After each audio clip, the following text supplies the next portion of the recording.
Elsie, Cowie, and Season.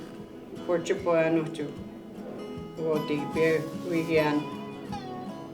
Last 39 years. Virginia Whitford and Sigaso, Laklabis again Itaugian, Nandos 1967 okay McMurray Métis Elders. My family spoke Cree. Mine too.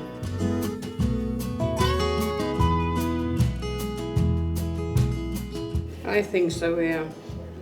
I think just doing that, or just even speaking it at home. Like I do sometimes with my kids, I did just certain words, so they still understand those words today.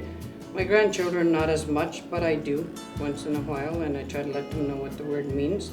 But I think, yeah, it needs to be spoken more either at home or in the schools, because we're losing it. As we lose our elders, we lose the languages and everything else.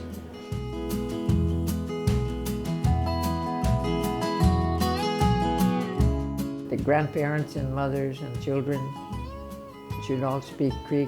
I came from a family that we all spoke Cree, and we all seemed to get along better.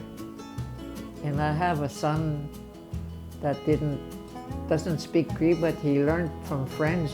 He learned Cree from friends, which I think is pretty good. And he used to talk a little bit of Dene too from friends. Not everybody can pick up just like that. I'm pretty proud of him. I spoke it a lot when I was younger. I feel I'm starting to lose it a little bit because I don't have the people to speak it with. I miss visiting family, the elders that I spoke to a lot. But when I went to school, I was fluent. I couldn't speak any English at all.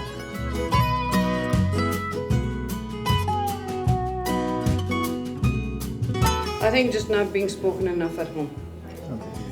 That like I said with me, I spoke it fluently enough that I could have taught it to my kids, but I just didn't.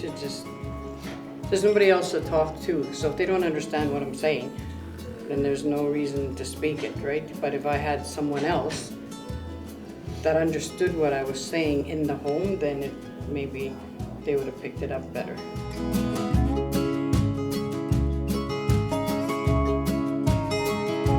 My oldest granddaughter, I used to call her Muchoit. She didn't know what it meant, and she was proud of it every time I used it. And I guess she was in Fort Chip washing dishes, and these people there that were sitting around where they came up with the words Muchoit. And she turned around and said, "My grandma calls me Muchoit," with a big smile on her face. And they said, "Your grandma calls you Muchoit?" And she says, "Yeah." She didn't know what it meant. It means you're crazy. I think for me, I'll just use opposite of funny. Sagitan means, I guess you can interpret it as I like you or I love you. So it's a nice word, Sagitan. There really isn't a word to say goodbye, but you can say Kawapn minagitahtawi means I'll see you again someday.